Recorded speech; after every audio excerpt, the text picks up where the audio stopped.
Je vous ai pas déprimé? Cool.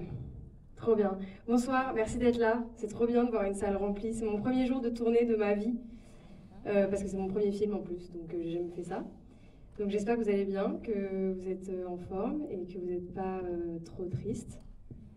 Et que vous avez des questions, parce que sinon je vais m'ennuyer. Donc j'ai plein de trucs à vous répondre, mais il faut me dire ce que vous voulez savoir. Enya attend avec impatience depuis 1 heure le fait de vous rencontrer parce qu'elle se dit est-ce que ça va leur plaire, est-ce qu'ils ont des questions à me poser, est-ce qu'ils vont avoir des choses à me dire, est-ce que je vais être touchée, est-ce qu'ils ont été émus. Voilà, plein de choses, plein de questionnements.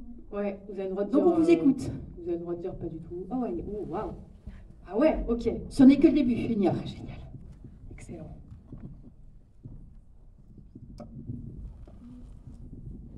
Eh bien, je vais vous dire bravo pour ce premier film. Ah oui, moi j'ai pas l'habitude. Ah, mais je vous entends très bien. Bravo pour ce premier film. Beaucoup d'émotions. Moi je suis étonnée que pour un premier film, vous choisissiez un sujet aussi grave. Mais en même temps, il y a beaucoup d'humour. Moi j'ai beaucoup ri aussi. Donc bravo. Voilà. Et puis l'interprétation formidable.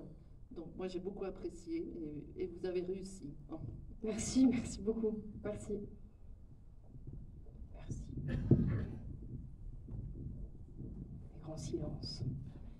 Moi, je vous regarde, je suis un peu là, genre, il y a des grands silences. Bonsoir. Bonsoir. Ah ouais, moi je vous vois. Alors déjà, bravo pour ce film. Merci. Moi, je voulais savoir pourquoi ce thème. Est-ce que vous, personnellement, vous avez été déjà impliqué dans une histoire comme celle-ci? Non, pas du tout. En fait, j'ai écrit ce film parce que j'étais très très proche de ma grand-mère, de la même manière que Juliette et... Marie et Anna, ça elle s'appelle, sont proches dans le film. Et en fait, ma grand-mère a eu une maladie assez longue et elle est décédée de manière assez banale à l'hôpital, alors que c'était quelqu'un de très très positive, joyeuse, indépendante, qui vivait toute seule, autonome. Et en fait, je l'ai vue diminuer, ça m'a beaucoup beaucoup marqué. Et en fait, quand elle est partie, je me suis dit, tiens, j'ai envie de lui rendre hommage, et qu'est-ce que je pourrais écrire pour lui écrire une fin de vie différente, plus à son image, et j'ai commencé à m'intéresser à ce sujet-là. Et voilà, et donc j'ai écrit l'histoire qui, je pense, ressemble le plus à ma grand-mère. Merci, et puis bravo, parce que ça a été bien. Enfin, moi, personnellement, vous m'avez fait ressentir des émotions. Moi qui ai une relation très très proche avec ma grand-mère, effectivement, bravo. J'ai rien d'autre à dire. Merci. Merci beaucoup. S'il y a des gens qui n'ont pas aimé, vous avez le droit aussi. Hein. Enfin, c'est pas interdit. Hein. Je le prendrais un peu mal, mais je suis là aussi pour ça.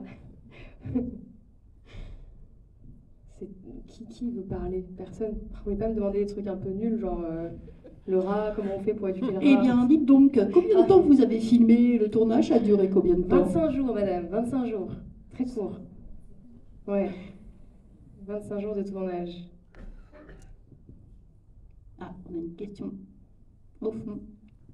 Bonjour, bravo tout d'abord parce que c'est un film qui m'a beaucoup touché. Je ne pensais pas à ce point.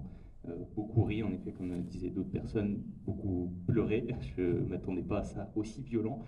Je pense que les gens sont peut-être pas encore remis. C'est pour ça aussi que. Non, mais je sais. C'est violent la fin. Ouais, la fin elle est intense. Ouais, je sais. Se remettre de tout ça. C'est pour ça que j'ai peur des débats. C'est le premier que je fais, mais je me dis est-ce que ça va aller, parce que je sais que la fin elle est... Il faut un petit temps, quoi. Limite, il faudrait qu'on propose un cocktail et après on revient. C'est ça. Histoire une petite musique joyeuse après, histoire de décompresser. Bah là, il y a une petite musique un peu joyeuse, quand même. Oui. Mais il en faudrait 2-3, quoi. C'est ça. En fait, qu'est-ce qui a été le plus dur pendant le tournage à tourner? Alors peut-être techniquement, je fais un peu de cinéma, est-ce que techniquement il y a eu des choses dures à faire? Est-ce que émotionnellement ça a été dur, certaines scènes à tourner? Comment ça s'est passé le tournage? Techniquement, je dirais que le truc le plus technique qu'on ait fait, il y en a deux, vous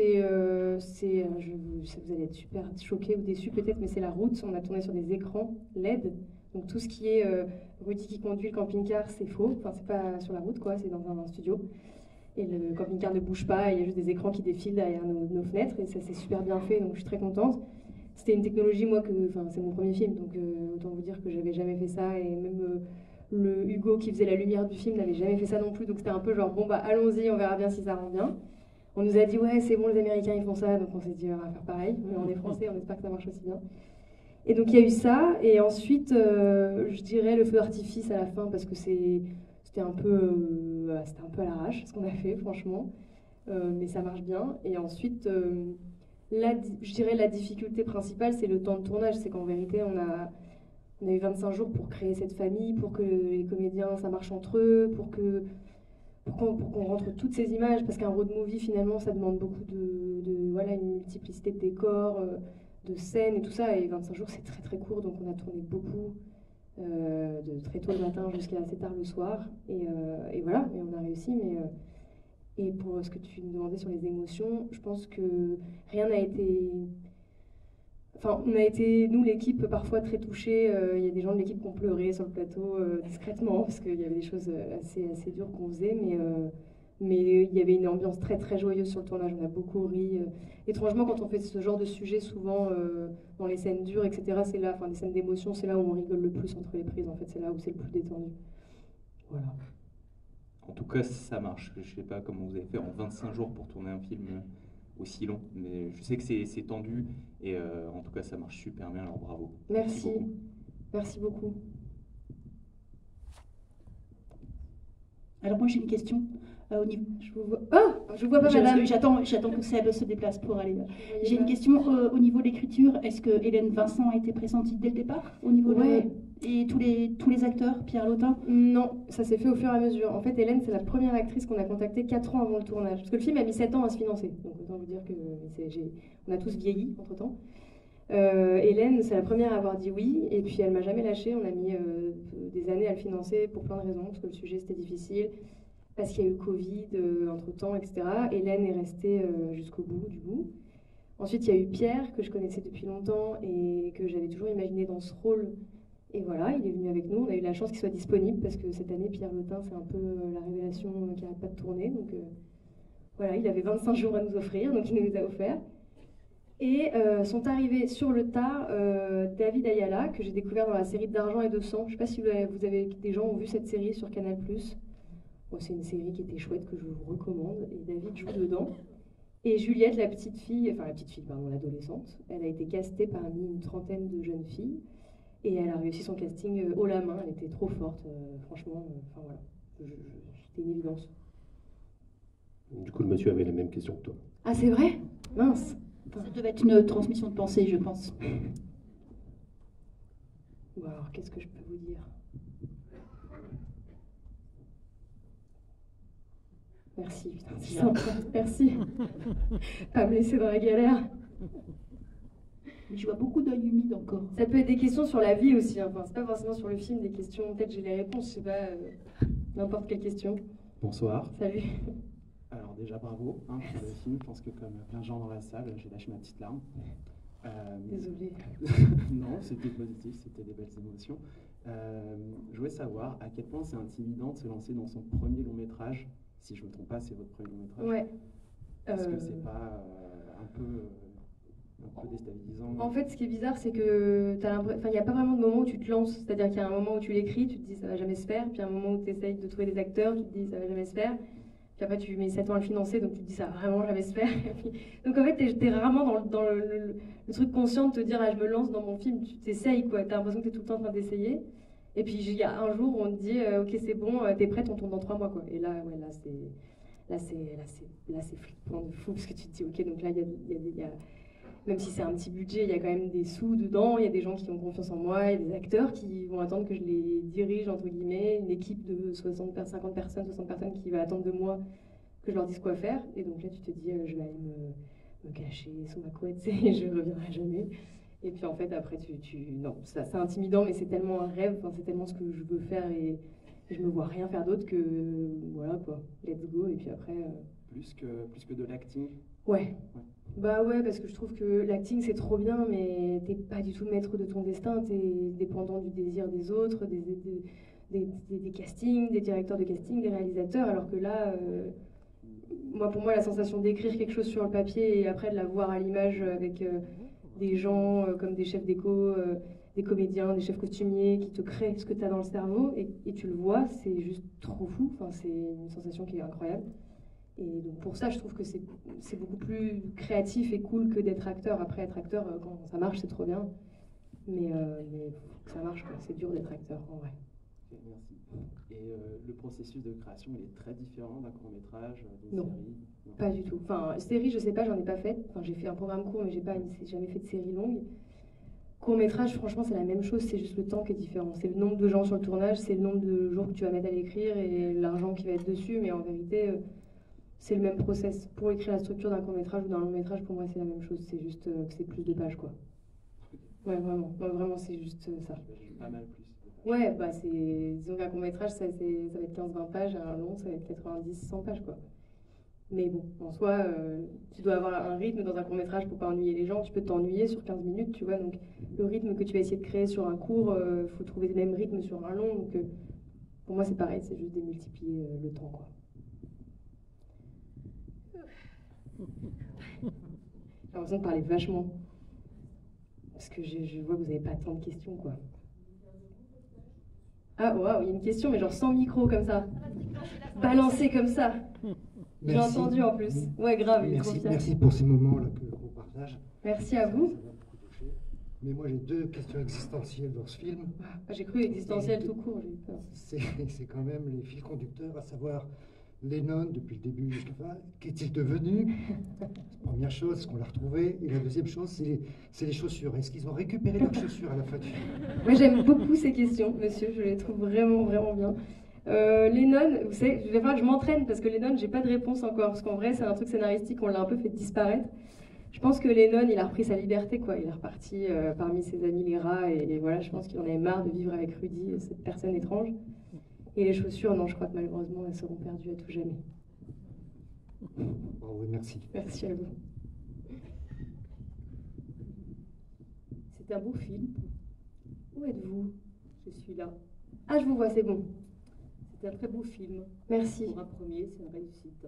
Merci. C'est le choix des acteurs, pour certains qu'on connaît plus que d'autres. C'est vrai que c'est réussi, c'est émouvant, c'est touchant, c'est drôle. Et votre papa doit être fier de vous, je pense.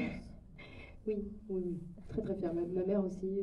Oui, pas sans dire, hein, je pense. Très très fière, ouais. Et ils peuvent. C'est une belle réussite. Je ne vous connaissais pas, vous voyez. Je vous découvre. Ben, moi aussi.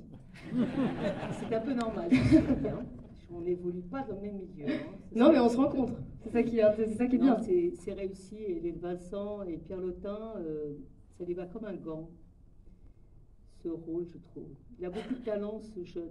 On commence à le découvrir autre que les tuches. Ouais, enfin. Enfin. Oui, comme vous dites. Ouais. Bravo encore et merci. Merci beaucoup.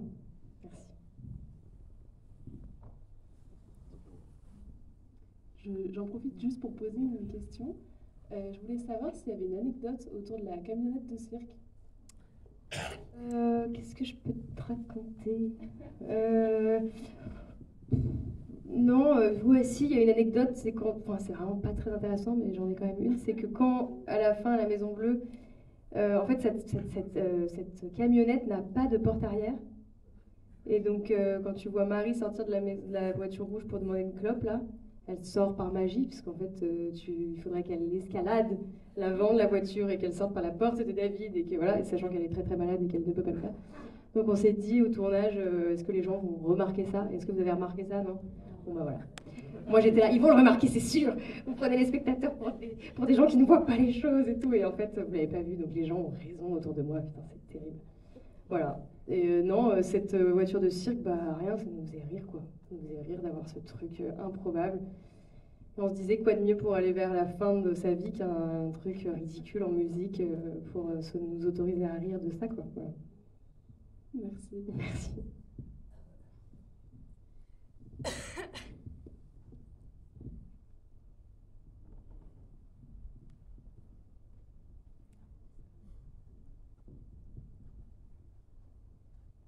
Je vous vois. Bravo pour le film. Merci. Comme tout le monde, mais je pense que tout le monde était ému. J'ai pas vu les noms des gitans dans le générique. Alors, vous je avez, sais pas vous avez si... choisi un camp de gitans dans lequel vous êtes incrusté? Non, non, pas du tout. On a choisi des vrais gitans, par contre, ce sont des vrais gens issus de la communauté du voyage que nous avons castés. Et comme ils sont figurants, la règle veut que la figuration, on ne les nomme pas au générique. Il y a paragraphe avec marqué on remercie toute la figuration, on remercie toutes les silhouettes et tout ça, mais on ne peut pas nommer tous les figurants du film, sinon on se retrouve avec des génériques à rallonge. Alors c'est un petit peu injuste, je l'accorde, je vous l'accorde. Mais bon, c'est comme ça, c'est pas moi qui décide.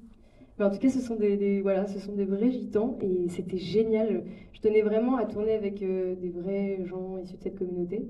Déjà parce que c'est comme ça que se passe leur rituel funéraire et c'est en rencontrant que je l'ai appris. Et donc voilà, je trouvais ça cool de les avoir avec nous et pas de caster des gens qui ressemblent à des gitans pour jouer des gitans. Enfin, je trouvais ça un peu bête.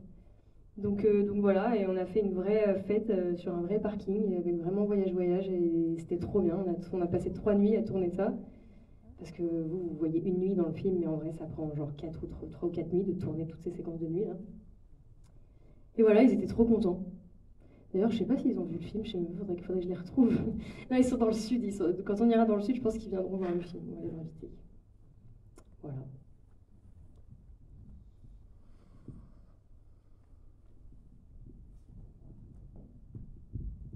Vous êtes hyper calme. C'est apaisant, c'est comme une petite méditation. Toujours là. Toujours là, merci. Je sens que tu es venu avec une liste. Oui, complètement. Donc déjà, à mon avis, Michel et Michel d'Halluciné, ils vont le voir, le coup de la porte, ça va pas leur échapper. Ces fameux gens qui, bien sûr, qui analysent tous les faux raccords. Ouais, ça serait fou d'avoir un faux raccord sur On Ira, je trouve ça génial. Il y a des faux raccords partout dans ce film. Si vous voulez, on vous le relance, vous allez voir, il y a un nombre de trucs, c'est terrible, mais j'ai fait le pari qu'on ne les verrait pas. Ouais, moi, j'en ai pas vu. Bah, tant mieux, il y en a partout. Il y en a plein.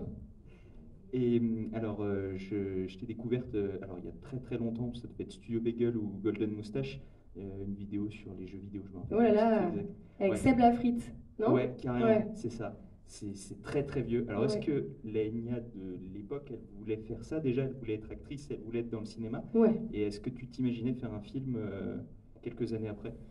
Je voulais déjà faire du cinéma et écrire des films, ça c'est sûr. Après, je pense que je savais que le chemin allait être un peu long et c'était ok.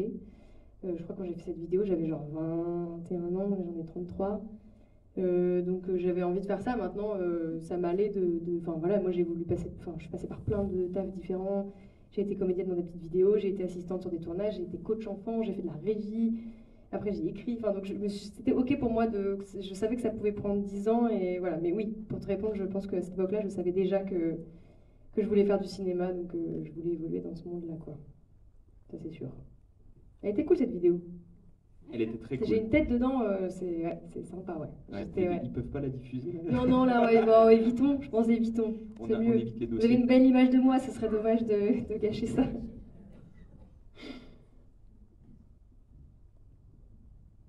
Allez, je désigne quelqu'un au hasard. Vous. Ok. Vous venez souvent à des avant-premières comme ça? Ouais. Parce que genre vous êtes abonné au cinéma et pas du tout, non, vous regardez qui vient et ok. Et donc là, vous avez vu juste le sujet du film ou même pas, vous venez sans savoir? Les acteurs. Et là, c'est Pierre un peu qui vous a... Vous connaissiez tous Pierre Lotin, ici? Oui. Ah ouais, d'accord, ça y est, c'est une star en fait. Ah oui, on a fait l'avant-première de En Fanfare. Ah d'accord, il est venu paver le chemin un peu, ça c'est bien ça. Je fais le tour. J'ai de la chance que En Fanfare arrive avant moi, parce que vraiment Pierre est... Ouais, c'était bien En Fanfare, c'était super. Très très chouette. Bon, tout d'abord, je vous dis bravo pour ce film. Après, je voudrais poser une question qui concerne toute la salle. Je pense que l'on ne vient pas voir ce film vraiment par hasard. Et j'aimerais savoir pourquoi tout ce public, pourquoi vous êtes venus voir ce film. Est-ce que ça touche quelque chose de personnel chez vous? Ou est-ce que vous vous êtes dit, ça m'a pas l'air trop mal, j'aime bien Hélène Vincent, j'aime bien Pierre Lotin? Ou est-ce que vous avez déjà eu une réflexion sur la fin de vie, sur l'euthanasie? Donc là, c'est à toute la salle que je pose cette question. Par applaudissement. Non, c'est une très bonne question. On peut lever la main peut-être. Après, vous n'avez pas envie de dire. Je crois que Enya n'est pas favorable au terme de euthanasie. Oui, Mais après, plutôt- non, mais j'entends la question de madame. Ouais, C'est ouais. là, pour ce film-là, c'est suicide assisté, mais en tout cas, la question est plus globale Ouais, sur bien qu'est-ce sûr. qu'on, en tout cas, qu'est-ce qu'on fait de sa fin de vie? Est-ce qu'on a le choix ou non? Est-ce qu'on est OK avec l'idée de pas spécialement avoir le choix ou... Donc, après,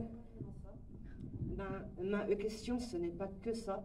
Ma question, c'est je demande au public qui se trouve là s'ils viennent parce qu'ils aiment ces acteurs, parce que c'est aujourd'hui un sujet d'actualité ou parce que ça les renvoie aussi à une expérience personnelle, à un vécu.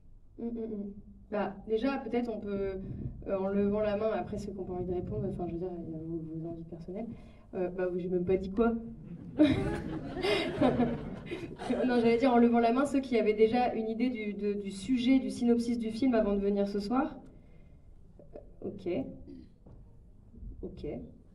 Et donc vous êtes venus parce que le sujet vous parlait ou parce que enfin, vous vous êtes dit une comédie sur la fin de vie, c'est un sujet qui vous intéresse?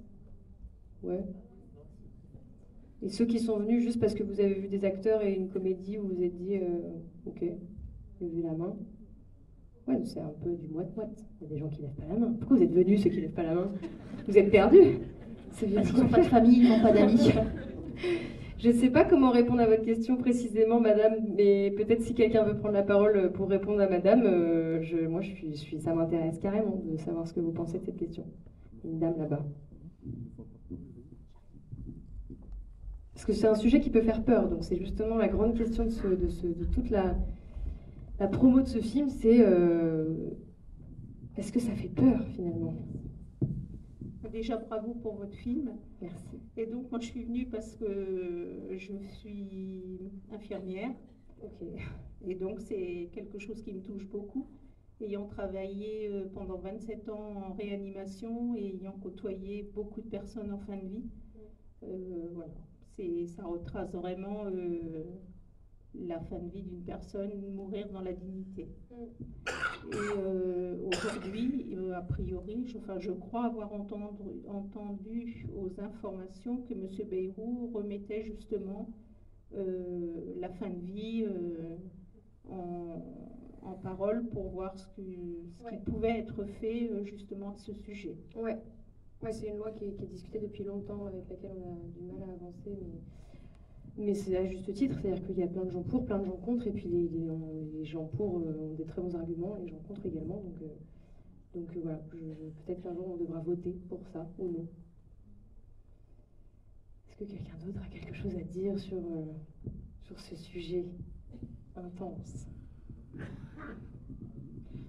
Oui, bonsoir. Effectivement, excellent film.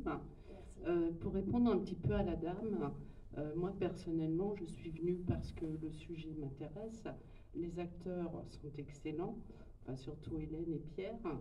Et j'espère surtout que tout ça fera avancer les choses.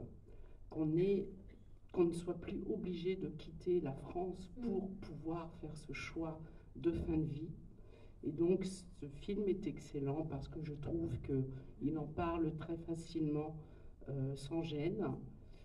Et c'est le deuxième que je vois un petit peu sur le sujet depuis le début de l'année.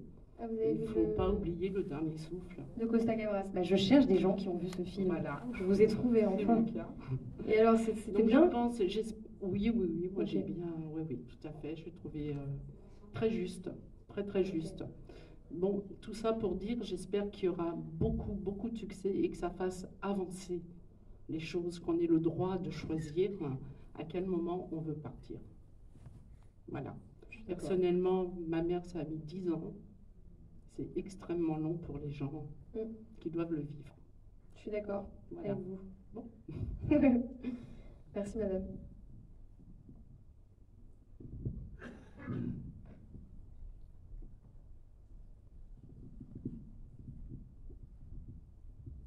Oui, je vais répéter, c'était un film excellent.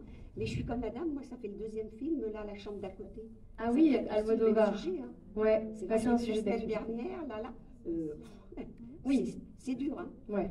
La chambre d'à côté, c'est pareil que c'est très dur aussi. Très gai sur certains moments, mais la fin est dure, comme votre film. Ouais. Je sais. Après, moi, j'ai l'impression d'avoir essayé de faire une fin j'essaye de faire quelque chose de lumineux dans le sens où. Mais ça fait avancer. J'espère que ça va, comme la dame, ça va faire avancer les choses. Hein. Je le souhaite de tout cœur. Hein. Ah, vraiment, il y en a besoin. Ouais, on aimerait bien être projeté à l'Élysée, ce serait trop bien. Moi, je kifferais. Hein. Visiter l'Élysée et tout. Alors, je vais faire ma propre réponse. Déjà, vous remercier pour ce film. Parce que peut-être qu'un jour, dans une situation de maladie devenue incurable, peut-être que j'envisagerai de partir dans l'indignité. L'envisager, c'est une chose, passer à l'acte, c'est autre chose. Et en fait, je me dis que peut-être que je n'aurai pas ce courage-là. Et que je devrais subir une déchéance que j'aurais bien du mal à accepter au plus profond de moi-même. Et en fait, ce film, comme La chambre d'à côté que j'ai vu hier, il y a quelques jours, votre film que je vois aujourd'hui, eh bien, me donne le courage, enfin, pourrait m'apporter, je dis pourrait, hein, ce courage ou cette once de courage qui pourrait me manquer. Parce que la mort fait peur, et dans ces deux films, on a l'impression que la mort ne fait plus peur, mais qu'on va vers elle par choix et non plus pour la subir. Et peut-être que si elle fait peur, c'est parce qu'on l'a subie. Et quand on l'a choisie, eh bien peut-être qu'elle fait moins peur et qu'on a le courage d'y aller. Merci. C'est ma propre réflexion. Merci beaucoup. Moi, j'ai fait ce film parce que j'ai peur. Et parce que je crois qu'il faut... Moi, ma manière, c'est de... J'ai l'impression qu'il faut contrôler ma peur. Donc, qui dit contrôler ma peur, dit, voilà, ça, apprivoiser cette peur-là. J'ai l'impression qu'il y a... que c'est en l'apprivoisant que c'est plus facile. Alors après, ce film n'a pas pour but de dire aux gens c'est ça qu'il faut faire. En tout cas, c'est de montrer que peut-être il y a des choix différents et que la liberté de pouvoir choisir, c'est très important.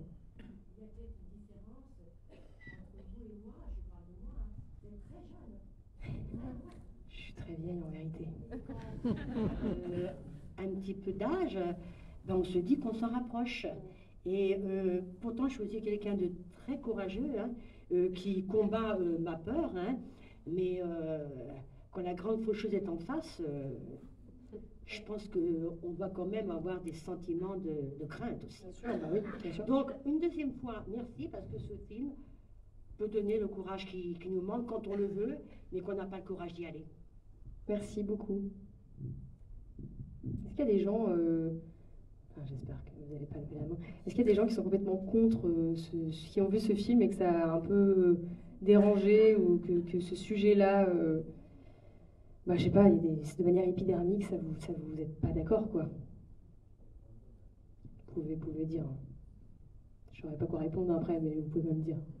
Non, ok. Trop bien, j'ai de la chance. Sympa, Orléans. Je vous écoute, monsieur. Je peux? Ouais, bien sûr. En tout cas, pour le film, on ira. Franchement, j'ai adoré. C'est essentiellement parlant, c'est ce qu'on dit. Il y a l'émotion et tout. Il y a une comédie et tout. C'est important et tout. Ça rend un peu la gaieté. Et moi, ce que j'ai bien aimé, bon, après, c'est un jeu de comédie. Hein, Pierre Lotin, c'était assez des comédiens. Mais j'ai bien aimé comment Pierre, enfin Rudy, a tenu le coup en tenant ce secret au cœur. Il savait que la grand-mère, qu'il ne pouvait rien pour elle. Et qu'elle devait parler à son fils et sa petite-fille, mais je trouve que franchement, pas en tant que comédien, mais en tant qu'humain, ça peut arriver pour tout le monde.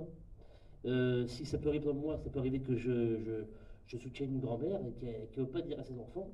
Moi, me donner un secret pareil, je ne sais pas comment je pourrais réagir à ce moment-là. Parce que je me sentirais criminel de ne pas dire que votre mère va mourir. Bien sûr. Ouais, franchement, bon, c'est un comédien, comme je dis, mais au fond, lui, un jour, il a joué le jeu et tout, et je trouve qu'il y a quelque chose qui est... Je pense que ce qu'on raconte, c'est qu'au début, c'est un personnage qui est en galère, donc de toute façon, il accepte un peu comme ça, parce que il est en galère, mais en fait, au fond, il s'attache à cette grand-mère, et puis surtout, je crois que depuis le départ, il est d'accord avec ce choix-là, lui, en fait, en tant que soignant. Surtout au début, quand il commençait voir le médecin au début, là, ouais. Pour saigner, il était là, il dit, oh, qu'est-ce que je fais là? Ouais. Voilà, c'est pour ça. En tout cas, bravo, merci beaucoup. Merci à vous. Voilà, j'aurais encore une question à vous poser par rapport aux scènes tournées avec les gitans et par rapport aux croyances des gitans. Pourquoi les gitans brûlent la caravane? Et parce que moi, il y a certaines croyances qui disent que lorsqu'il y a un EDC, il ne faut pas le retenir et il faut vraiment le laisser partir dans les 3 jours. Et je voudrais vous demander si les gitans vous ont dit quelque chose qui ressemblait à ça. Oui, alors la réalité chez les gitans, c'est que effectivement, quand quelqu'un décède, déjà, ils n'ont pas le droit de faire la fête. Donc, faux. Ils n'ont pas le droit de faire la fête, ils n'ont pas le droit d'écouter de musique. Et ils doivent enterrer très très rapidement leur mort. Donc ça, c'est une chose. Nous, ce qu'on raconte dans le film, c'est que justement, ils ont enterré Janine plusieurs jours avant, et ils vont brûler la caravane après. Donc on s'imagine que Janine, elle a été enterrée bien avant le brûlage de caravane. Donc c'est ce qu'on s'est raconté dans le scénario pour pas vexer ces gens en leur montrant que nous, on faisait la fête lors d'un soir de deuil. On s'est imaginé qu'elle a été enterrée une semaine avant et qu'une semaine après, ils ont fait leur deuil, ils ont eu le droit de faire la fête, mettre de la musique et brûler cette caravane. Pour répondre à la question du brûlage de caravane, c'est quelque chose qui se fait. Maintenant, c'est pour répondre à votre question. J'ai pas bien compris la question en fait, je crois du coup. Vous me demandez pourquoi ils retiennent les morts, mais elle est déjà enterrée, Janine. En fait, il y a des gens, et même je pense dans la Bible, il est dit, le sujet je ne le maîtrise pas, que lorsqu'il y a quelqu'un qui part, quand quelqu'un meurt, quand il y a un EDC, il ne faut pas l'appeler, il ne faut pas y penser, il faut vraiment le laisser partir pour que l'âme puisse monter. Et je voulais vous demander si les gitans vous avaient dit quelque chose de similaire par rapport à ça. Non, ils m'ont expliqué qu'il fallait brûler la caravane et que récupérer des objets, ce qu'on montre dans le film. Ça a été écrit avec Enoch qui joue le rôle du monsieur qui fait peur avec ses grosses chaînes en or là. Enoch qui est un vrai gitan. Et donc tout ça a été écrit en sa présence, avec son aval. Mais personne ne m'a parlé de ça. Précisément.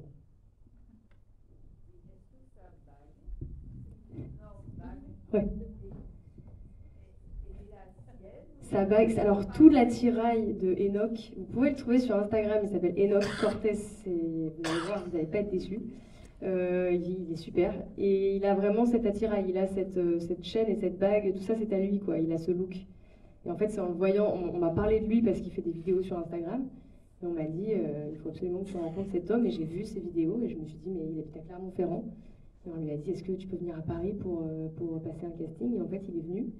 Et il n'a pas passé de casting. Et je me suis retrouvée toute seule avec lui. On a parlé pendant 2 heures. On a rigolé. On s'est trop bien entendu. Et je lui ai dit, en fait, vu qu'il n'est pas acteur, je lui ai dit, ça sert à rien que tu passes un casting. Juste, je vais te prendre et puis on va le faire, quoi. Parce que c'est trop bien. Il était le personnage, en fait. Donc voilà. Et il a super bien géré ce rôle. Il jouait hyper bien. C'était super. Mais oui, la bague est vraie. Je crois que c'est vraiment en or en plus. Enfin, je sais pas. Peut-être c'est du mytho, mais...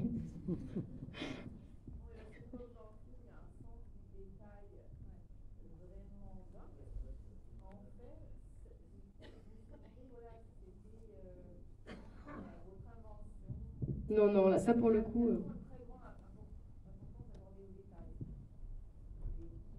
Bah, merci.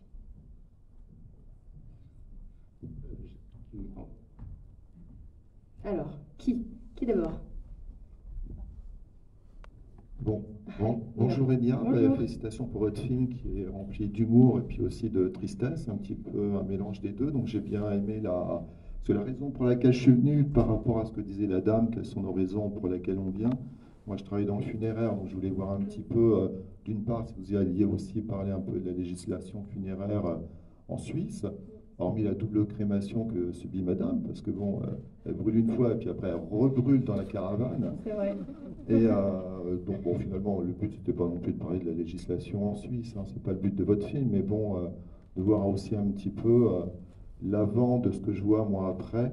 Et pour répondre aussi à la dame, on respecte dans le funéraire, nous, les traditions chez les gens du voyage. Par exemple, moi je suis thanatopracteur, donc je fais les soins de conservation dans les caravanes de façon à respecter leurs traditions et faire en sorte que la famille puisse reposer auprès de leurs défunts. Et l'ambiance que vous avez montrée au sein du camp des gens du voyage est très bien, parce que c'est exactement l'ambiance que nous on reçoit lorsqu'on se présente. Ils tiennent à ce qu'on reste avec eux, qu'on discute, qu'on mange un petit peu. Et donc le fait de mêler émotion, tristesse, tout ce qui est funéraire, hein, tout ce qui est sur la mort, ben, c'était très bien. Voilà, finalement on ne va pas partir forcément triste, mais aussi ravi d'avoir passé un bon moment. Voilà. Ben, merci beaucoup. Merci. J'espère que c'était pas trop glauque. Mais... Non, pas du tout. Franchement, non. Voilà, puis s'il y a des intéressés, j'ai encore des places dispo la semaine prochaine pour des soins de conservation, donc n'hésitez pas. Hein. C'est cet humour que j'aime, voilà, c'est pour ça que j'ai fait ce film, c'est parce que j'aime faire des blagues. Merci beaucoup. Ouais. Bonsoir. Bonsoir. J'avais quelques petites questions. Est-ce que vous avez vraiment brûlé le camping-car? Ouais. On a brûlé le camping. En fait, on avait deux camping-cars. On avait celui qui a roulé. Donc on a faussement roulé. On a roulé en studio. Mais après, les extérieurs, quand vous voyez le camping-car rouler sur les routes et tout, ça c'est vraiment du vrai. En fait, l'histoire c'est que Pierre Lautin n'a pas le permis. Ok. Donc on n'a pas pu faire Pierre qui conduit. Par contre, tous les plans du rapido extérieur qui roule sont vraiment des vrais plans qui roulent avec un autre conducteur. Donc on avait deux rapidos pour au cas où notre rapido tombait en panne et parce qu'on allait brûler le deuxième rapido à la fin, donc on a brûlé le dernier jour. Et donc c'était très émouvant cette séquence parce qu'en fait on a... Pourquoi vous me dites non, monsieur? Si, c'est un rapido. Ah, alors, oui, vous avez raison. Oh, c'est marrant que vous me disiez ça. Putain, c'est fou. Attendez, vous venez de me renvoyer en prépa dans des histoires. Parce que, en fait, figurez-vous que pendant 7 ans... Ah, attends, je vais revenir après à cette question. Pendant 7 ans, j'ai écrit rapido dans mon scénario. Et quand on est arrivé au tournage, j'ai vu un camping-car et j'ai dit, ça, c'est bien. Et on m'a dit, ouais, mais c'est un pilote. Je dis, bah non, mais il faut que ce soit un rapido. Et donc, je me demande si on n'a pas triché quelque part, on n'a pas écrit rapido dessus, en autocollant. Ouais, exactement. Voilà, c'est ça qu'on a fait. On n'a pas mis rapido, mais on a enlevé pilote. C'est un pilote. Donc c'est dommage de quoi? Alors celui qu'on a brûlé, c'est pas celui-là. Celui-là, il est super. C'est un super pilote de collection qui est dans le sud. Vous pouvez le racheter, je pense, à un monsieur très sympathique. L'autre qu'on a acheté pour brûler, c'est le même mais pourri. C'est-à-dire vraiment abîmé, l'intérieur est dégoûtant. Sauf que en fait vous vous en rendez pas compte parce que bah, vous êtes dans l'émotion à ce moment-là, donc vous n'êtes pas sur le camping-car, j'espère. Enfin, vous à part monsieur. Monsieur était complètement sur le camping-car. Il pleurait en même temps, il disait c'est pas un rapido, ça c'est un pilote. C'est vrai, ok. Mais merci, vous avez raison. Merci de rétablir la vérité. Je pourrais pas mentir, je vais me faire avoir. Bon, voilà, en tout cas on a vraiment brûlé ce pilote. Et c'était très très intense comme séquence, donc c'était le dernier jour. Donc on a tourné tous les jours avec tous nos comédiens, et le dernier jour, Hélène avait terminé. Donc symboliquement, c'était assez fort parce qu'on a fini le tournage sans Hélène. On a brûlé ce pilote, et on a mis des rampes à gaz, du feu, de l'essence, des feux d'artifice, et on a fait une prise avec 2 caméras, parce que ça brûle qu'une fois, et que si c'est raté, bah, tant pis pour nous. Et c'était réussi, et voilà, c'était un peu bazar ce feu d'artifice, parce qu'il y en avait ça partait un peu dans tous les sens, mais ça rentrait très bien. Donc voilà, il a brûlé, et ça brûle très très très vite, surtout quand on met des rampes à gaz et de l'essence, ça va très très vite. Après il reste rien, enfin, vraiment il y a rien, très bizarre. Ok, et du coup j'ai une deuxième question qui n'est pas du tout en rapport, c'était est-ce qu'il y a des œuvres qui vous ont inspiré pour ouais. Le film? Bah, franchement, je pense que au moins un de vous dans la salle peut deviner quelle est l'œuvre principale qui m'a inspiré, non? Little Miss Sunshine. Ouais, bien joué. Pardon, monsieur? Hélène Vincent m'a inspiré, ouais. Ah oui, La vie est un long fleuve tranquille. Ah, je pensais pas à Tati Daniel. Mais Tati Daniel, c'était Hélène? Ah, c'est Isabelle Nanty, non? Oh là là là là. C'est qui? Non. Qui joue Tati Daniel? Mais, ah bon? Ah ouais, vous avez raison. Bon bah on se trompe tous, monsieur. On est complètement à la ramasse. Bon, en tout cas, l'inspiration principale, en tout cas, le seul road movie qui pour moi est un road movie réussi, c'est Little Miss Sunshine. Je sais plus qui m'a posé la question, c'est toi. Et voilà, et ensuite, il y a un autre film qui s'appelle The Farewell. Je sais pas si tu vois ce que c'est, mais je recommande. C'est un film américain, je crois. Je crois que c'est Lucy Wang qui l'a réalisé. C'est l'histoire géniale d'une famille chinoise qui vit en Chine. La petite fille de 30 ans vit à New York. Et la grand-mère va mourir en Chine. La famille sait que la grand-mère va mourir, mais la grand-mère ne le sait pas elle-même, parce que les médecins ne lui ont pas dit. Et la famille chinoise invente, dit au cousin de la famille, bon, tu vas te marier avec ta meuf qui t'es depuis 2 mois, c'est pas grave, on va faire semblant que tu te maries. Comme ça, toute la famille qui habite au bout du monde va venir et on va tous voir ta grand-mère une dernière fois. Et donc ils doivent faire un faux mariage pour dire au revoir à cette grand-mère. Et ce film est trop drôle, trop triste, trop beau. Il m'a beaucoup inspiré pour ce projet-là. Et voilà, et sinon, c'est tout, je crois. Après, j'ai des inspi de lumière, de choses comme ça, mais je peux te les dire si tu veux. Mais... Ouais, bah, après, non, en fait, c'est plutôt de qui je suis fan, tu vois. Moi, je suis fan de Xavier Dolan, mais ça n'a rien à voir, c'est incomparable et c'est très prétentieux de dire ça. Mais j'ai des trucs de cadre et de. J'avais envie que ce film ne soit pas trop léché, enfin que ce soit un peu à l'épaule, un peu dégueu, qu'on se sente embarqué avec eux, pour autant que. C'est pas parce que c'est une comédie que la lumière doit être super. Tu vois, souvent les comédies, c'est très coloré, c'est très, très, très éclairé. T'as beaucoup de couleurs, il y a un code de comédie parfois qui est un peu... J'ai l'impression qu'il faut mettre plein de couleurs pour être drôle, tu vois. Et j'avais surtout pas envie de ça, donc voilà, je sais pas, je vais essayer de créer mon truc. Je sais pas trop ce que ça donne. Bah moi je crois que c'est réussi et que ça mérite des applaudissements. Oh voilà, merci. Merci beaucoup. Ah oui alors j'ai 2 choses à vous dire. Avant. Qu'est-ce que c'est que ça? Nous on a une petite... Oh waouh. Nous avons des jolis chocolats de notre chocolatier Sébastien Papillon. Il y a le film gravé dans du chocolat. Alors si on m'avait dit que je verrais ça un jour. Vous voyez? Il y a le titre du film qui est marqué juste là. Voilà, vous êtes content, vous n'en aurez pas.